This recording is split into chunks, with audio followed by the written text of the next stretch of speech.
Welcome back, kings, queens, and everything in betweens. What is good, fam? It's another edition of the Peasant Party podcast. I feel like I'm extra cozy today.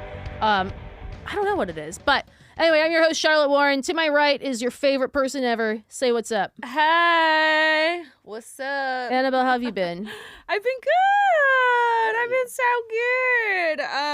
good. Let's see. I'm trying to not drink for a month. Mm-hmm. And I'm on day 5, I think. It was, last Friday was my last day. So, yeah.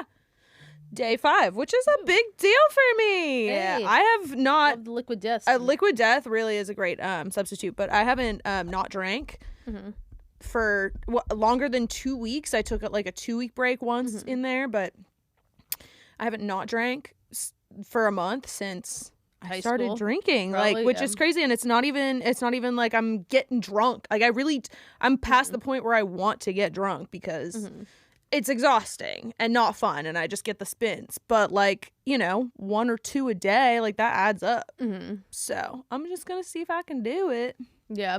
You know what I mean? Yeah, that was something that, because when I first started doing TikToks, something I would do is so I didn't know what to do with my hands. I was super awkward. It was also just, it takes liquid courage to start hearing your own voice. For sure. There was I look back at my old videos because I'm getting all of the old, 1 year ago memories on TikTok. Yes. And it's for some of them, I'm just why do I have a Bud Light in my hand? It feels so unnecessary. And I'm glad I put that down, because I was also realizing too, I'm this is adding up. I'm having a drink I wouldn't have had. I'm not getting drunk on a weekday, but I'm having a beer too on a weeknight when I wouldn't have otherwise had one. So a Bud it's good Light to cut out. Yeah.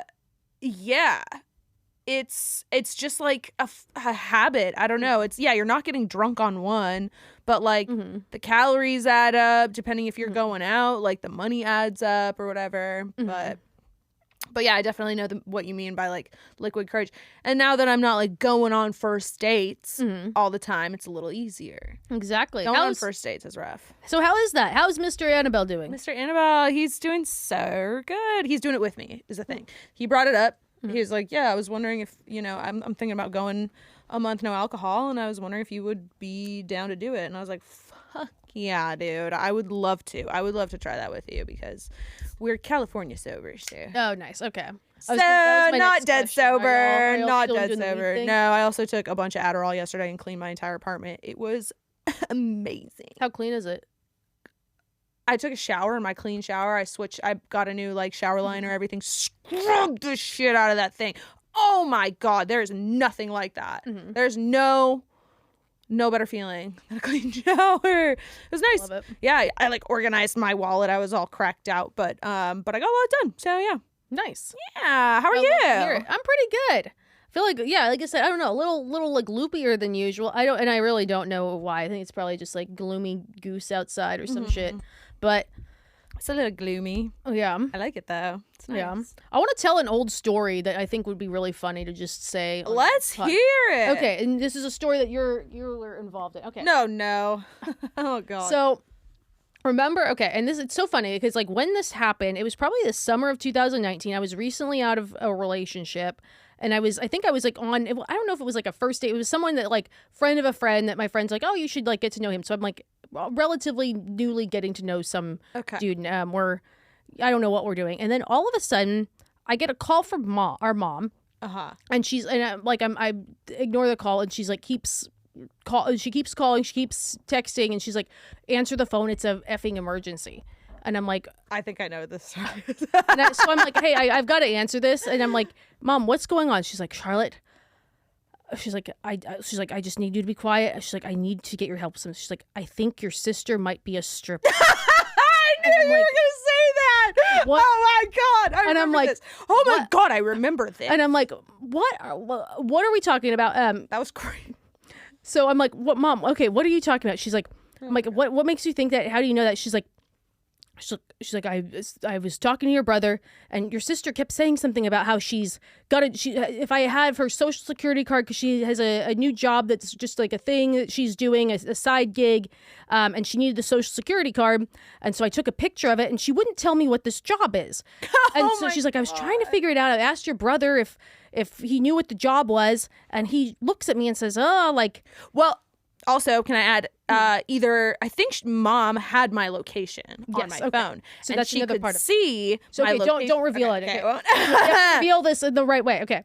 So she's like, I'm trying to figure out what the job is, and I go to she's like, I go to your brother, and I'm like, what's, and Hugh also has our locations on the phone, by the way. So She's like, I go to ask him what is, like, what's your sister's job? Do you know anything? And apparently Theo says to her, oh, like, it's not my place to say anything, kind of saying it in that kind of hokey tone of, I don't know if it's my place to say anything. Stupid. And of course, our mom's like trying to investigate. He's like, like, it's, like, just look at the location. And so our mother looks at the location of Annabelle, and it is just a little bit like to the left or the right of the Spearmint Rhino in Santa Barbara, California.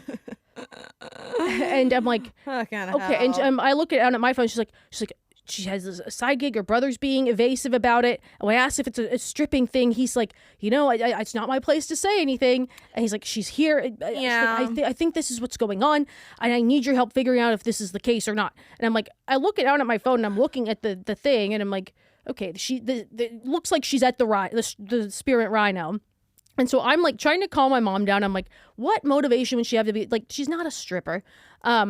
At this time, I think I'm also getting calls, like, incessant calls, but I was doing the job, so I wasn't. Don't do the reveal yet.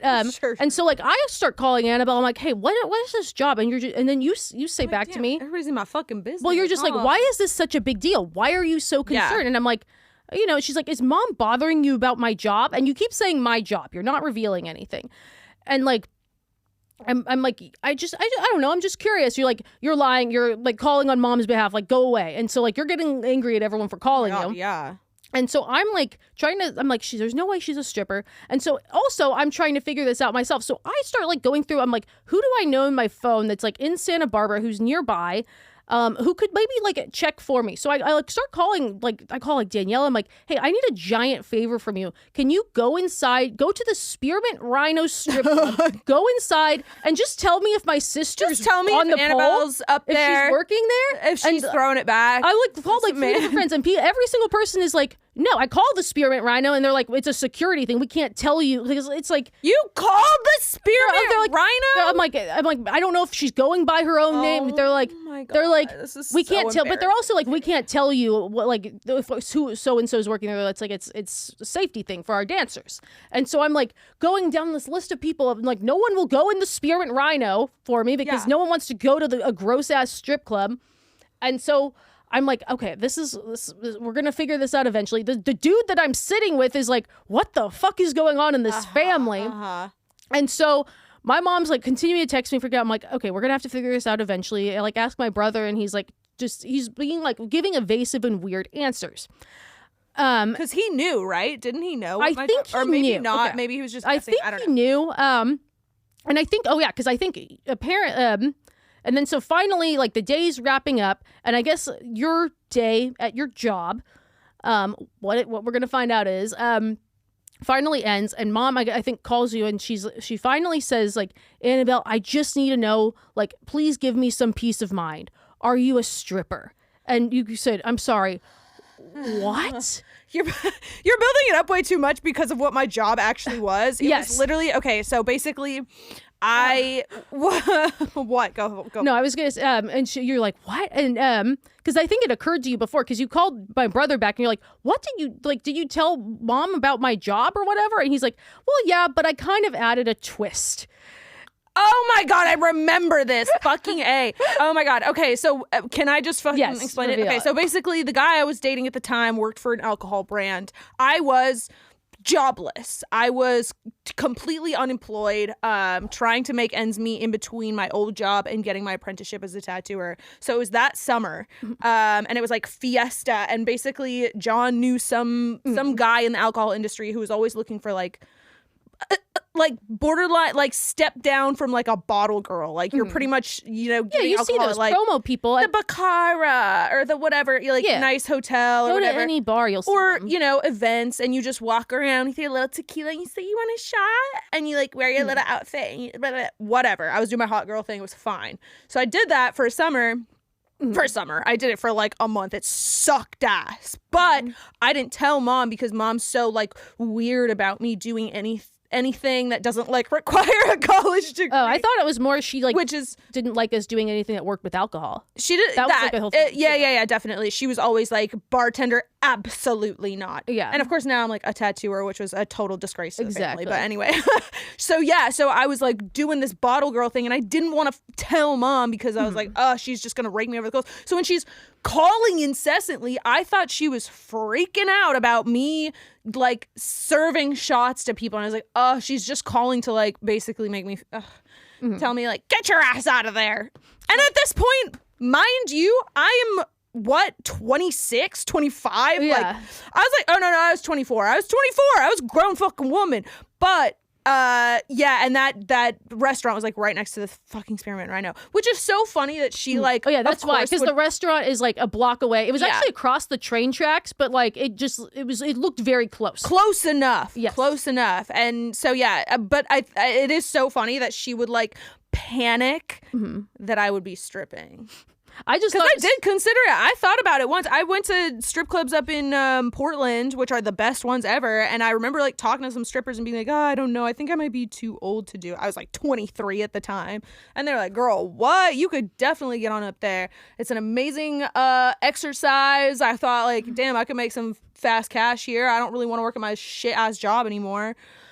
But ultimately, I did not pursue that, and I have the utmost respect for sex workers because that shit is crazy. That shit is hard. It was just difficult. a funny story and how the reveal. I'm calling people. I'm like, can you please go into the Spearmint Rhino and just tell me if my sister is working there? And everyone's like, I'm sorry, what the fuck do you want me to do? Tell me if my little sister is on the pole. How horrifying. Imagine one of you guys walking in and checking to see if I was there. What's mom gonna do? Yank me down? I don't know. That's what's funny is like we like allude to our brother who has no interest in doing any of this. Like our brother does shit like this. He's got this little sneaky side of him where he just like has like he can keep Theo's a secret. A little shady. He can be shady. Like Theo's he can a little hide shady. stuff. He's can a little keep shifty. a secret. He can fake anything. He's a good kid though. We love you too. But speaking of like family stuff, we're talking a little bit about like family dynamics in a way today with some of our questions. And I guess the quick hit question before we dive into this interesting family dynamic where people are being cagey, kind of in that email. I guess how would you define settling in dating? I would say, at least the way that I'm seeing it the most in my like life right now, the way that it presents the most, settling to me is like, I guess a hard example would be going back to somebody that has wronged you or cheated, or like taking them back pretty much, or forgiving serious transgressions and red flags because you're like, well, this is really as good as it's gonna get. There's not gonna be anybody else out there who's gonna love me the way this person does. They're like, all men are like this or all women are like this, so this is pretty much just like how it's gonna be. I might as well just pick this one person even though they hurt me or or they disappoint me or they fall short every time, which is like, ultimately, I didn't realize it at the time, but like in my last relationship, I was settling. Settling because it was like so, I got nothing out of it, but I was kind of like, well, I don't think any man's gonna give me anything, or so I was definitely like settling for what I thought I could get. And I think like so basically for your version of settling, it's somebody you're actively aware, you're consciously saying, this is as good as it's going to get, basically. Like, you're consciously thinking of it as choosing this over something else that could potentially be out there. I did have the conscious thought, like, this is as good as it's going to get. Yeah. Yeah. And it was usually in times where we were, like, arguing or whatever, and I'm wanting to get back together, and I'm kind of, like, making the excuse for myself of this is as good as it'll get, so you might as well be the one to apologize, be the one to bring you two back together. That's my definition. Dummy. I think I like wrote it out for a TikTok, but it was like consciously seeing your romantic situation as a backup plan to something else, whether that be another romantic situation or like some other life decision. Like if you think of yourself like not and past just like a fleeting thought, but if I wasn't married to so and so, I'd be a rock star. Like that would be like that would be you see yourself as settling, or I picked you. I couldn't get this person. This person didn't want to date me, so I picked you. That would be like my version of it. Right. Mm-hmm. Yeah. Yeah. And I think about like certain characteristics that kind of like run perpendicular to each other almost. Mm-hmm. Like I was talking to Bailey about this. Like I don't, as much as like the ideal man would be wonderful personality, great job, can take care of me, finances all in order, whatever. Like when I meet rich men, I don't like their personality. Like I just don't, I prefer to hang out with people that are like more blue collar, salt of the earth. Yes, I do. And like I think there is a personality attached to that. And like a realness attached to that, a being in touch with the world like that I want. So that's all. Like I'm kind of like I don't really care if they're like I'm sure if there was such rich. A store as Build a Boyfriend, the Build-A-Bear for boyfriends, and we could literally go in there and pick every single trait that we wanted, that would be we would pick something that doesn't exist or is like would be hard to find in the wild. Like we all would. Like I'm sure Buddy would probably like that I would be more decisive and better at staying organized. There's probably quite a few things like that. Like we all have there's all things like that, and it's kind of like is that settling, and if so, is that a bad thing? Like there's like because then there's also like people have flaws. They're human, and you have to understand that they are human. Exactly. And you can't be everything. It's like when you would create a character in The Sims and you only had like 25 points that to be divided among the 25. Like you couldn't, if you were really, really nice, then you used up your points on being nice, and then you had a lazy Sim. Yeah. Or Yeah, it's true. Like you have Sims. To even out your qualities. You can't have everything. Exactly. Can you, so settling, we talked about that being something that you see yourself as doing. Is there ever a time where you look at somebody else's romantic situation from the outside and say they settled? One of these people settled on the other. Does that ever happen? Yes. And what is it about those relationships? Well, see,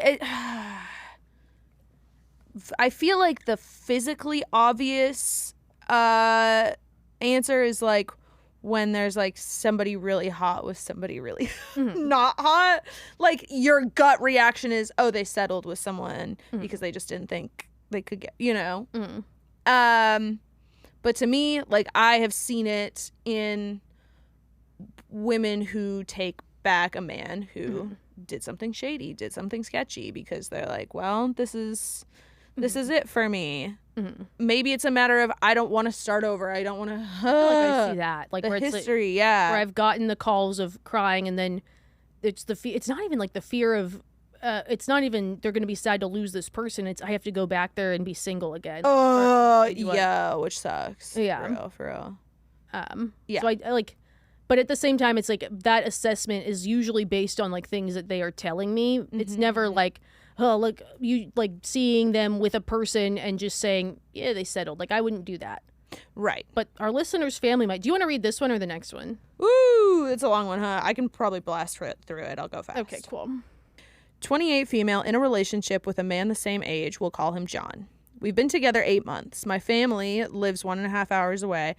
Recently had a large get-together, which included my whole dad's side of the family, parents and siblings, grandparents, aunts, uncles, cousins, etc. Those in the relationships were told significant others were welcome, so I thought it would be a good opportunity to bring John. Before you say anything, I know this might sound high pressure, but I thought this might make things easier, as I have brothers and male cousins, and thought this would put John at ease versus just being one-to-one with my parents. As far as I can tell, the day went great. John met and made conversation with everyone he could, gravitating mostly toward my brother and guy cousins when not with me. He didn't say anything controversial. There were no clumsy or even awkward moments. He didn't necessarily stand out, but I feel like that's more of a good thing considering it was a family gathering and not about him. He seemed to be having fun as well, and on the ride home, he had nothing but good things to report. A few days later, I was on the phone with my sister, who was also there with her fiance. I asked, "What did you think of John?" She got quiet for a second, then said, "Oh, he's fine. Just a dude." This was coming from the sister who did cartwheels when I first got a boyfriend in high school, so this response indicated something more at play. As I continued to push, she said, "It's probably better if you ask Mom." So I called my mom and said point blank that my sister was being cagey and asked what he might have done to leave a bad impression, as everything seemed fine to me. My mom replied, "I mean, don't you think you're settling?" She said things like, "Well, he was just kind of there," or "he didn't go out of his way to make an impression," or "he could have been more proactive with helping." When I pointed out the nature of the event, family-centric, not appropriate to stand out, she said, "You know what I mean." I've always felt I'm good at reading people, but I can't quite pick up on exactly what my family didn't like about John. They have never reacted to any of my past boyfriends this way, though it has been roughly 5 years since my last relationship. Same goes for my siblings, boyfriends, and girlfriends from what I've seen. My friends all like him just fine. There's also the thought in the back of my mind that while I love John and didn't notice anything wrong with how he acted, wonders if any of my family members picked up on a serious red flag while I wasn't around. For example, making a creepy comment to a cousin, that sort of thing. If anything like that happened, I would want to know. I'm really at a loss for what to think or how to interpret this, as well as what to do next. Is there a way to get a real answer from my family about why they don't like John?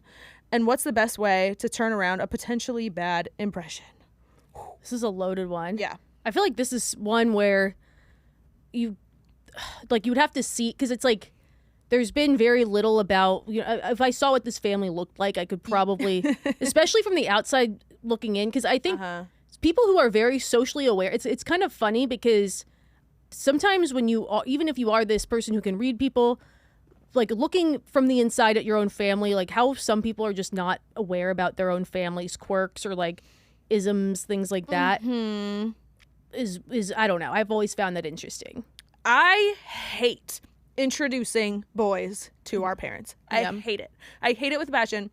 You have to do it at some point. But oh my God, I hate having a man that I'm seeing over for that first dinner with our family. I just am so deeply uncomfortable. And I'm like so terrified. And you know why? You know why? Because if I was ever dating a guy, it has maybe, as an adult, it happens less. I'm a little bit more like independent minded. But back in the day when I would bring home a boy that I was dating and Mom would say something like that after he left, he's kind of like make a comment about him, I'd be like, great, now I don't like him anymore because you fucking said that. I also think too, so this behavior, this pisses me off because I'm familiar, and it's not even just a family thing, it's not even just about dating. If you're trying to keep somebody in the dark about your feelings about something or something that happened, like if you actually want to keep somebody in the dark to protect them, like then say things that will keep them in the dark. Like say, I like them, they were great. End of story. Don't be like, well, don't let somebody know that there is a big secret out there that they're not allowed to know and gatekeep them from it. Like, because I hate when people do that. If you're going to you want them to be in the dark, say something that will keep them in the dark. Not just, like I heard a few things, but it's not my place to say anything. Just say, I have no idea. Just say, I don't know. I don't know. Or or in this case, he was great. Look forward to seeing him more. If that's really like, if you don't want to have to reveal it, I don't know. Yeah. Huh. I'm just thinking about the things that it could be. Like if it was me and I had brought home someone and the family said that, it would probably be like Mom trying to disguise that she thinks he's dumb. It's hard to diagnose because I'll just say, we're going to say things that it could be, and it could, there's, the options are really, family dynamics are weird. Yeah. I mean, I think very real possibility that there was something that rubbed someone the wrong way, and the rest of the family talked about it, and they haven't told you yet. Yes. And it does so read I like would that. go, which is annoying too, because I always feel like you're like, my siblings are my allies when the parents are being weird, and it's weird that the sister is kind of deferring to the mom. Ooh, like you would think that the sister would be like, hey, okay, look, here's what's going on. Mom's gonna say this, like, here's what you need to know. It's weird that the sister's acting like that, but sometimes that happens. Like family members just gang up on stuff. I would go probably to the sister, and I would say, hey, I talked to you. I talked to Mom. Yeah. Your opinions are very important to me. I like this guy. But from what I am gathering, you are saying X, Y, and Z. That's not giving me a lot of context. Saying things like, and stuff like that. It's very clear there's a bigger story here. Please tell me, because I also want to, and even just, you could even say too, if there was something weird or crazy that happened, I need to know about it because I don't want to be dating a person who did something weird. And I feel like that'll like bring people down. They'll be like, no, my God, no, he's just ugly.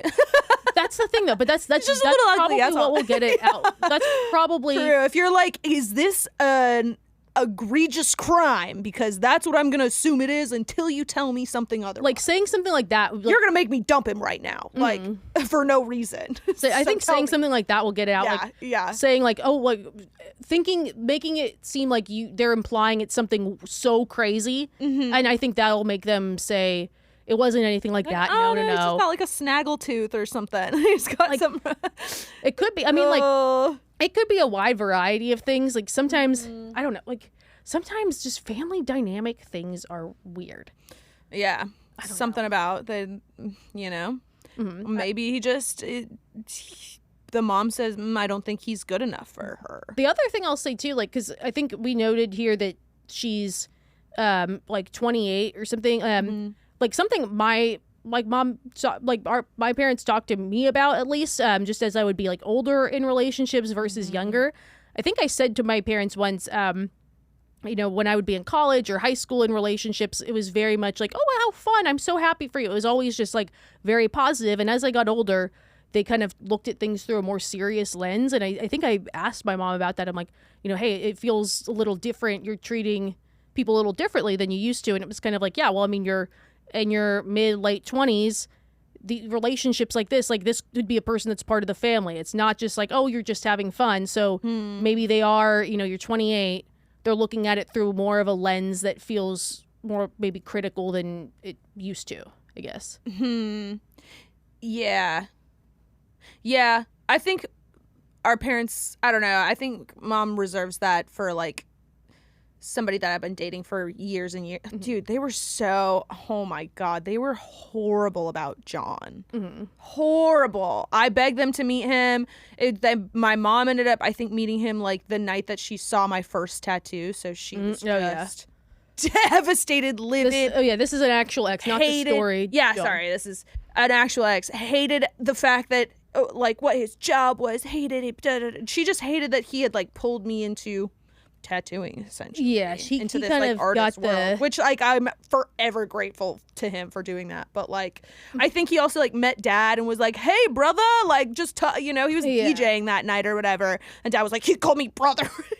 Oh yeah, I think he said bro. And he like wouldn't give it up, and it was like, what am I supposed to fucking do with that, dude? You guys hate him, and now I have to warm him up to you again? Like, that's going to make it so hard for her to, like, bring him around again, Yeah. I guess, I guess we got to answer the question. What about how do you, if there is a weird first impression, how do you come back from that? I've done that, or tried to, anyway. I do think, because I do remember it was an ex from when you were younger, but my mom said, like, I kind of was like, like he was kind of dumb, but she's like, he grew on me. Like, I think there is sort of that. Yeah, she usually does say that, actually. There's sort of those situations where it's like they're there for something, and then a toilet gets clogged and they run in with the plunger. They have some weird knowledge, and like, and then they'll be like, no, he's kind of charming. That's the thing, is like, you have to kind of give it time. Yeah. Like, I mean, I don't know if your family is volatile. I think also just kind of maybe asking yourself about does your family have a history of like finding a weird nitpicky thing, like how we talk about the ick or something like that? Is there do you have family icks where it's like he just wore a weird thing, or if does he have anything that stands out to you? Because some families, it's like they're weird about tattoos, and like, did they see a tattoo and could that have been it? Does your family hate swearing and he accidentally dropped a swear word? Is there weird little things like that? Because sometimes there's just some people are just weird about weird shit. Yeah. Totally could have been something like that. I don't know. I would like to know if and when you find out. Right? Start with your sister, though. What exactly is going on with him? Exactly. Yeah. Damn. Yeah. Oscar, my first boyfriend. That was who I was talking about. You were? Yeah, when Mom said, he grew on me after. Yeah. Oh, I thought you were talking about one of yours. Yeah. Well, so he was kind of like not passing any of his classes and like barely scraping by, and he like smoked cigarettes, and he was 16. He was like a very he was indie. Like, oh yeah, he was all squiggly and he like was a squiggly person. He was a squiggly guy. Oh yes, love him. But then also she found out that like he had that crazy when I went to prom with him and his mom walked in the door and she was like, "Oh my God, Carolina?" And she's like, "Oh my God, Barb." And they realized they ended up going through the photos. Oscar had been at your like second birthday party and there he is sitting at the plastic table like at Charlotte's second birthday party. I think I'd like just been born. Yes, that was my first one and we didn't know that until prom. Because he like went to my he was like a neighbor, went to randomly lived in so that crazy. Is so crazy like how in the small condos the world can be. And so after that mom was like, he's all right. The world is so small. Like whenever I hear stories about people saying like, "Oh, you know, it was so crazy." Like there's this, I'm like, I really think like I've had the situations where I've been on the other side of the country and bumped into fucking dude. Like, that happened to me in Italy. Crazy. Actually, it didn't necessarily happen to me. I was with some friends and we kind of got caught on separate trains and my homegirl who I was with like takes a picture on the train of a tattoo that I had done like several months prior on some dude and she just like recognized my work. That's insane. Crazy.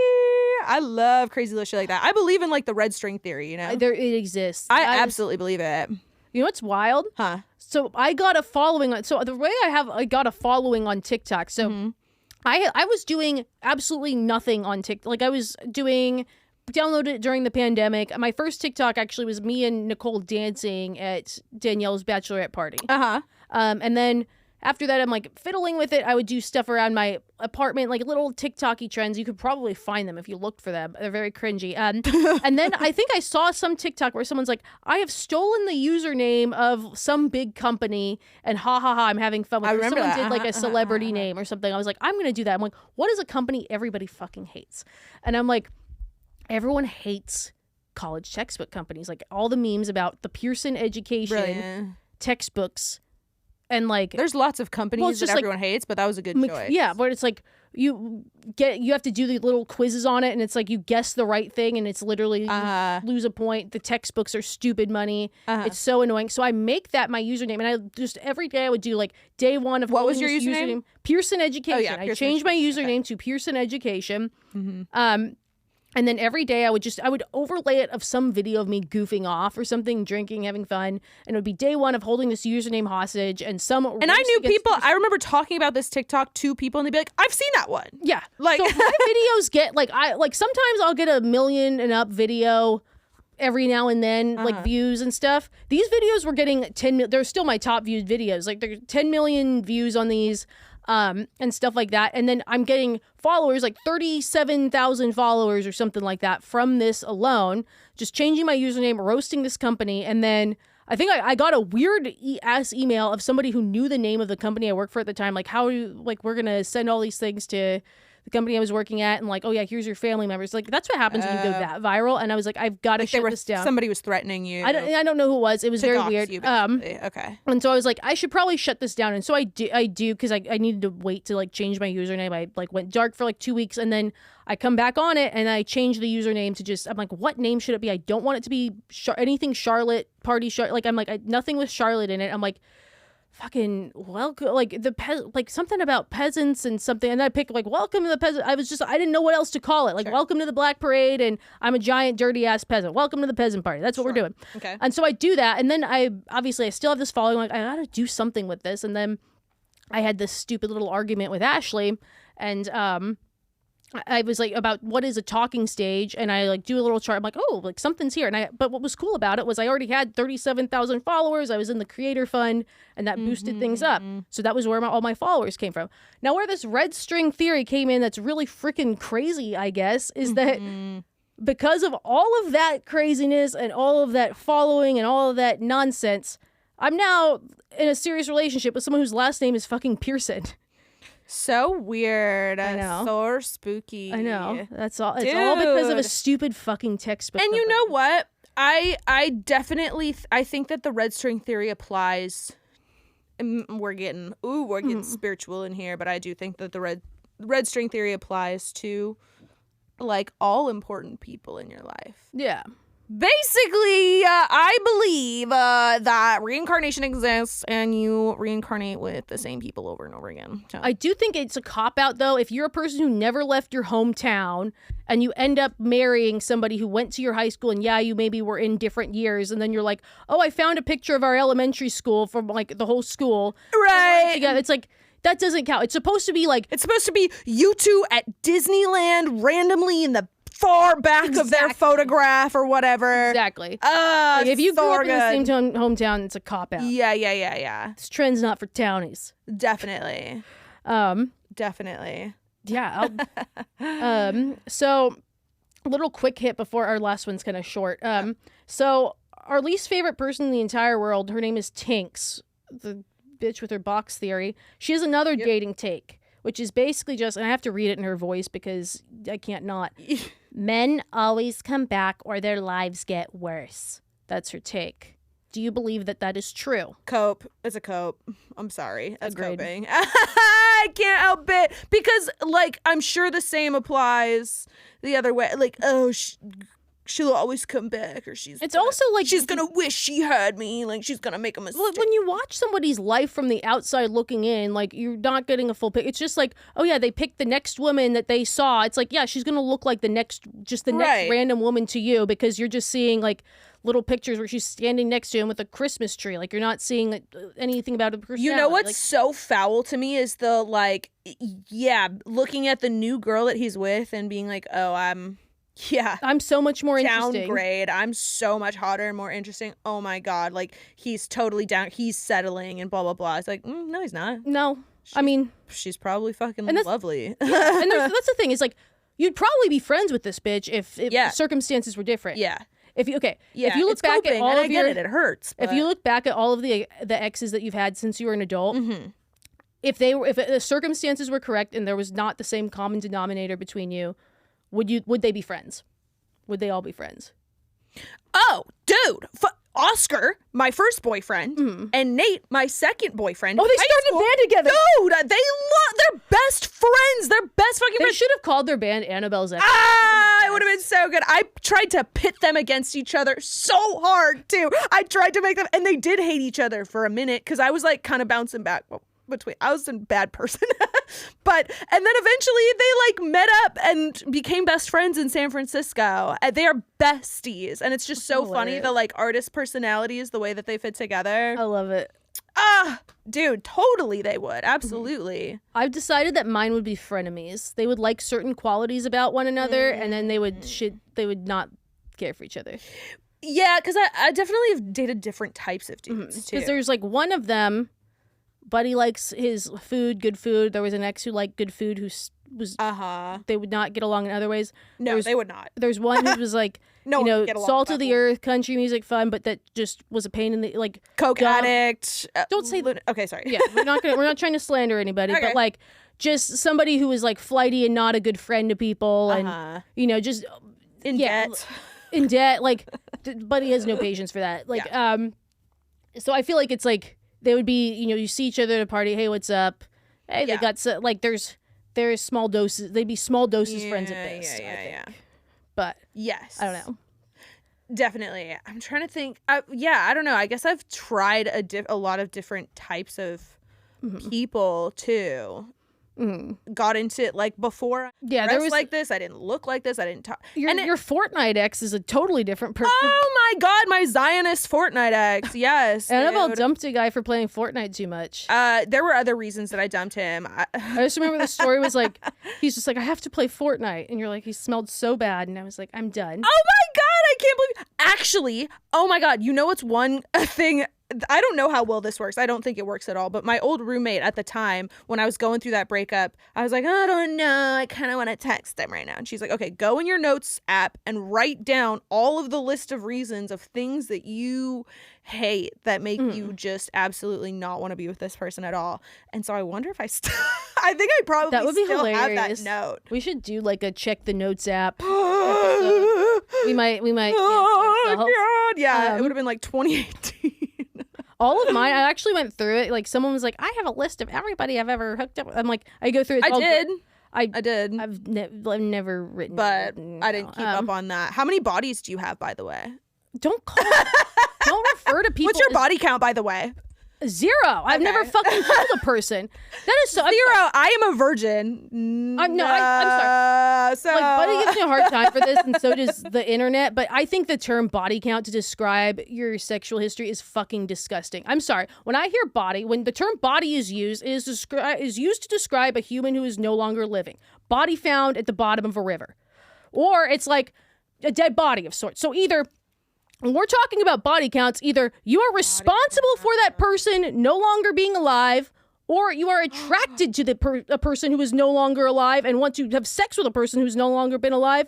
And either way, I'm going to call the fucking police. That's disgusting. I'm reading a book right now about necrophilia. That's interesting. Yeah, that's what you are if you're talking about body counts. You're a necrophiliac or a murderer. So shut the fuck up with your Oh God. I think it's a disgusting way to refer to anybody. And people are like, "Oh, well, when sex is meaningless." It's like, do you not have I don't care if it's meaningless. Well, like, it's because hookup culture and blah blah blah.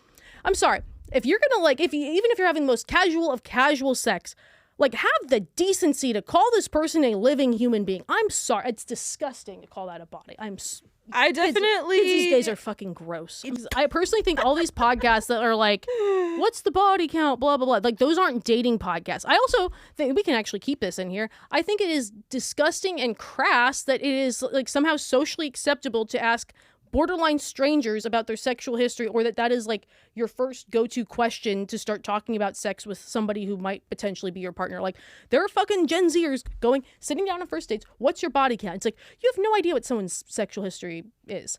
And I say that not so much you don't know if someone has some sort of childhood trauma, right. What's your body count? Right. And just you lump it all together. Fuck, that's disgusting. No, don't. That's not how you start a conversation about sex. And I say that not as a person who's I wouldn't want to be asked that, but as somebody who has had those conversations with partners who have had trauma, and I would never say that to them. Man, it's gross. I hate that. Yeah, I think my goal in discussing it without being it's a prude, is you can do the hookup culture thing. You can go through your phase, whatever, and you can still come out of it on the other side with a healthy relationship. Yeah. You are still a whole person that can be totally healthy and be successful and enjoy your life and and get a really positive relationship if you want one. Yeah, well, I mean, I look at so many random friends from college, the hoariest ones, they're married with a baby, happy family, white picket fence. They are fine. They're married to body count don't fucking matter. So you think they were those husbands were you must have? No, they're happily married. So no, I think that the people they married also, they're if I ask this question, I gotta they were all sorority frats that met, and they know all these things. They kind of have an idea.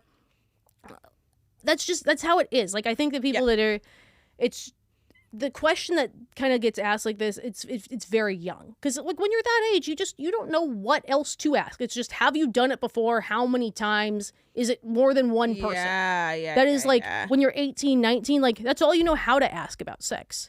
So that's Damn, that's true, huh? If somebody has had sex a few times more than you, then it's oh, they're way ahead of me with experience. So it's just it's a young person question when I hear it. Yeah, do you think it's less of a purity culture thing and more of somebody who has a man asking a woman? I think it's a chronically online thing. Chronically online, but it's also intimidating, isn't it? To be oh shit, she has slept with so and so many people and I haven't, so she's gonna think I'm bad at this. I don't even know if it's that. I think it's because I think in general, if someone's done this when you haven't had sex yet, it's this big mythical thing up in the sky, and you're kind of you don't know what to expect and stuff. And if someone just has done it, let alone maybe a few more times, sometimes that's just how the chips fall. I know people who were virgins until they were 24. They went to a Christian school. They were engineering majors, and they were a guy. They didn't talk to a lot of women, and that's just how the chips fell. Yeah. And so it was scary. And a lot of times it's if you get older, then all of a sudden it's a special thing. People are kind of that's really great for you. I admire that, but I'm not going to take that away from you if I'm not sure. And so that kind of thing just happens. Like, I think it's kind of the scary thing. I think there's sort of, it's also, because if you think about younger people too, like think of an 18 or 19-year-old, anybody who's around you that somebody could have slept with or whatever, because you went to this, this person's probably in your high school, you probably haven't left your hometown, or you're in college or something, surrounded by people, the same people that you all see, that you know, it's a big community. So if you've had like sex before, you have a body count, X amount of people, it's probably recent because you probably haven't been having sex that long in the first place. If you're 18, 19, 20, whatever, like when did you start having sex? Like when you're 16, 17, 18, like it would have been recent. And then also like those people are probably in orbit. Like they're probably not that far away. Like if you're in college or high school, like if you're in high school, I don't want to talk to high school kids. I'm not. Yeah. But you're in college. It's like you've had sex with 5, 10 people. Those people were probably wandering around your college or high school. And it's kind of like do I know this person? Like, you know, that person's still around and could be like, hey, what's up? I don't know. Yeah. Versus like if you're 30 and you've lived in a bunch of different cities, it's kind of like they could have had sex with 10 people that are nowhere nearby anymore. I don't know. If somebody asked you that on a date, what do you say? Would you lie? I wouldn't. I would. If someone said, "What is your body count?" I would say, "How fucking old are you?" No, I would be like, "I'm on the wrong date." Like you can think them. I would. Yeah. I would bully them until they cried. Well, because it's also just like I don't have patience for like socially fucking unaware losers. Yeah. Like it's just like this is a sign you're watching all this shit. Like, because I'll be real, like nobody has ever, like the last time someone asked, and side note, growing up, people used to say, what's your number? Like this body count thing. Apparently it's regional because like other people were like, we were saying that growing up or whatever. But I think that's a gross term. I think anyone who uses it is a childish person. Like you're not a fucking Navy SEAL. Like no, you're cringy and sad. Stop it. You're not a Navy SEAL. No, you're cringy and sad. Never talk again. But no, I have no patience for badly socialized people. Like I date people, I'm in a relationship with a person who understands social skills. Like didn't ask that question, but at the same time, if he really was intent on doing so, he has enough information to do math. Yeah. Because he asks real questions. Like it's kind of like, oh, who have you dated? Like what's kind of your life looked like? Like people volunteer that information. And yeah. I hate that bullshit. Like it's just like when people are like, oh, you just go and ask what you bring to the table. I wrote a whole poem on that, by the way. A rap, you mean? It's not a rap. It's just a very cringy poem. This has been a good episode. We didn't ask. We did the Tink shit on question. Side note, if anyone wants to call us pick-me's for shitting on Tinks, Tinks is the biggest pick-me under the fucking sun. Okay. Anyway, yeah. And beyond. Ciao. Bye. Fuck you, Tinks. And also, fuck you, Dan Schneider. So I'm supposed to pretend to be a freaking... No, it's just, I just don't want to, give affirmation to those types of things that use the same lingo, that use all the same bullshit. We're cutting out all the slutty stuff. Sorry.